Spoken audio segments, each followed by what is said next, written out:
ሰላም ቤተሰብ እንዴት ናችሁ? እውነት ለመናገር ይሄን ፎቶ ሳይ በጣም ነው የደነገጥኩትኝ። ሀይሜ ከሀገር ወጣች ተብሎ ይሄ ፎቶ ሲፖሰት በጣም ነበር የደነገጥኩትኝ። እና ኧረ አንዳንድ ሰዎች ግን ሰው ይደነግጣል ብላችሁ አስቡ። ተው ስትፖስቱ ሀሳብ አድርጉ እና እኔ እንጃ አላቅም። በጣም ነው የደነገጥኩት። ምክንያቱም አሁን ካሉበት አንጻር ይሄ ነገር ሊፈጠርም ይችላል። ደግሞ አንዳንድ ልጆች እንወስዳታለን ምናምን ብላ ወስዳታለሁ ብላለች ምናምን እያሉ ሲያወሩ ስለነበር ከዛ ጋር ተጋጨብን ፎቶውን ስናየው እና ደነገጥን። እንዴት ሀይምዬ በዚህ ሰዓት ቡቡ ላይ ጨክና ጥለው ትሄዳለች? ሰዓት ውስጥ ሆኖ እንዴት ጥለው ልትሄድ ትችላለች? እንዴት እናንተ ስታስቡት ማለት ነው።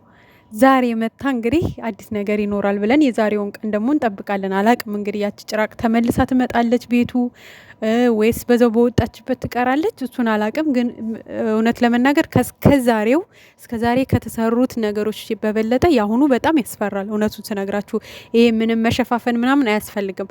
አንደኛ መኖሪያ ቤታቸውን የሁለቱ መኖሪያ ቤትን አውቃለች መታለች። ነገ እች ልጅ ተደብቃም ልታደረግ እንደምትችል ትናንትም ቤት ውስጥ እንደነገርኳችሁ ምን አድርጋ ሄዳ ይሆን አላቅም። እኔ ግን አደራ የምለው እነ ብሩኬ ቤቱን በደንብ ማስፈተሽ አለባቸው። ለምሳሌ የድምጽ ቅጅ አስቀምጣ ሊሆን ይችላል፣ ካሜራ አስቀምጣ ሊሆን ይችላል። ቤቱን ጥሎላት ነው የወጣው። እንደፈለገች የፈለገችውን ነገር አስተካክላ ሊሆን ይችላል፣ አይታወቅም። ከዛ ደግሞ ይሄን ነገር አወጣለው እያለች እያስፈራራች እንግዲህ ህይወታቸውን ጢባጢቤ ስትጫወትባቸው ልትኖር ነው ማለት ነው እድሜ ልካቸውን። ስለዚህ ቤቱ በደንብ መፈተሽ አለበት ከላይ እስከታች ከግቢው በደንብ ማለት ነው። ይሄ ሶፋው ተነስቶ ምናምን የሶፋ ጨርቁ እንዳለ እየተነሳ መፈተሽ አለበት። የድምጽ ቅጅ አስቀምጣ እነሱ የሚያወሩትን ጠቅላላ እዛ ጋር ራሷ ጋር ልታገናኝታ እየተከታተለችም ሊሆን ይችላል። የግዴታ ቤት መታ ያስቀመጠችውን ነገር መውሰድ አይጠበቅባትም።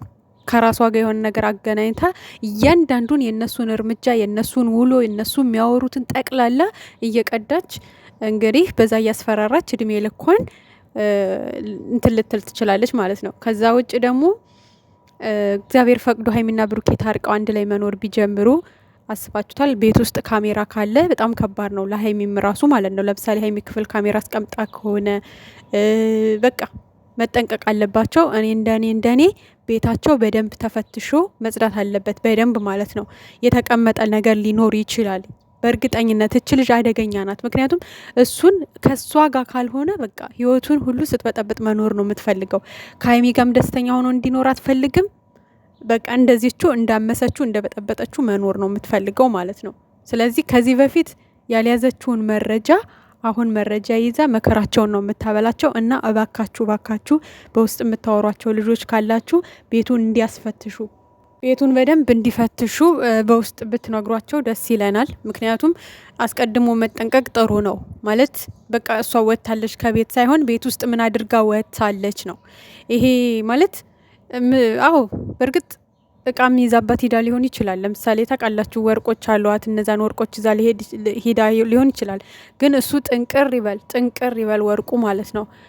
ከቤት ውስጥ ሌላ ነገር አስቀምጣ ከሄደች ነው ዋናው አደጋ ውስጥ የሚገቡትና ብዙዎቻችን የሚያስጨነቀን እሱ ነው። ላይክ የድምጽ ቅጅ ይሄ ምንድን ነው ካሜራ ምናምን በየቦታው በትና ሂዳ ከሆነ በየክፍላቸው እንዲሁም ደግሞ ሳሎን ምናምን ብቻ እሱን በደንብ መንጥረው ከመጋረጃ ሳይቀር እየመነጠሩ መፈተሽ አለባቸው። በቃ ሙሉ ቤቱ እቃው ሁሉ ወርዶ እያንዳንዱ እቃ ላይ እንትን ማለት አለባቸው። እና እሷ ተንኮል ካሰበች ሲጀመር ሶፋውን ራሱ ቀዳ የሆነ ሶፋ ትራስ በሆነ በኩል ቀዳ ድምጽ ቅጁን ማስቀመጥ ትችላለች ማለት ነው። ልጅቷ ይሄን ከማድረግ እውነቴን ነው የምላችሁ በጭራሽ ወደ ኋላ አትልም፣ በጭራሽ ማለት ነው። እንደውም በተለይ ቶሎ ካልተመለሰ ረዥም ሰዓት ከሆነ የተሰጣት ያን ቀን ብዙ ነገር ልታረግ ትችላለች። እና የሰው ቁም ሳጥንን ደፍሮ ገብቶ ልብስ እስከ ማስተካከል የደረሰች ልጅ ረበስማም እንደው እንኳን አይደለም የሰው ክፍል የሰው ቤት ራሱ እኮ ለመግባት ማለት ነው ያሳቅቃል አይደለ እንዴ? እና ብቻ ከባድ ነው። መጠንቀቅ አለባቸው። ከእስከ ዛሬ የበለጠ አሁን ላይ ነው የሚያሳስበው ያለው ነገር የሚያስፈራው አሁን ላይ ነው። እውነቴን ነው የምነግራችሁ። እስከ ዛሬ ስዘው በየቤታቸው ሁነው ነው። ሆቴልም ብትሄድ ሆቴል ኖርማል ነው። ምንም ያን ያክል የሚያሰጋ ነገር የለም። ብቻ እዚህ ግን መኖሪያ ቤታችሁ ሲሆን ደግሞ ጠላታችሁ መጥቶ እስከ ቤታችሁ ጫፍ ድረስ ገብቶ የእናንተን ቤት በርብሮ ምናምን እንደፈለገ ሆኖ ወጥቶ ደስተኛ ሆኖ ወይ ደግሞ የሆነ አለ አይደለም ምንም ማለት አይደለም ብሎ መኖር በጣም ይከብዳል ማለት ነው። ከባድ ነው። ልጅቷ ነገርኳችሁ እኮ አሁን እርጉዝ ሲጀመር እርጉዝ አይደለችም። እኔ እችን ቃል ከመናገር ወደ ኋላ አለም። ልጅቷ እርጉዝ አይደለችም። ሆዷን ራሱ አይታችሁት ከሆነ የሆነ ነገር ነው በቃ ቁልል ያለች ነገር ናት። አንድ ቦታ ላይ ቅር ይበለን። በዚህ በኩል ኃጢአት ነው የምንገባው። ምንም ባንል ደስ ይለናል፣ ግን እርጉዝ አይደለችም ባጭሩ ማለት ነው። ያደረገችውን ነገር እሷ ራሷ ታውቃለች። የራሷ ጉዳይ ነው። እኛም ኃጢአት ውስጥ አንገባም። እንደዚህ ነው እያለን ማለት ነው። ግን በቃ እርጉዝ አይደለችም። ስለዚህ እርጉዝ ነኝ ብለውም ወደ እሷ ሊመለስ አልቻለም። አሁን እሷ እስከ ጥግ ድረስ ሂዳ ከሱ የሆነ መረጃ መያዝ ነው የምትፈልገው። ወይ በሀይሚ እያስፈራራች ወይ በሱ እያስፈራራች እሷ ጋር እንዲሆን ነው።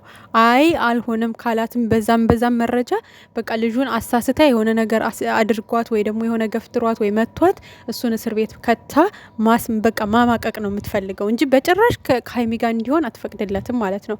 ስለዚህ ያ ነገር እንዳይሆን ደግሞ እነ ብሩኬ ቀድሞ መጠንቀቅ ነበረባቸው፣ ማሸነፍ ነበረባቸው። ገብቷቸዋል። ለምሳሌ ብሩኬ ቤቱ ማስገባት አልነበረበትም።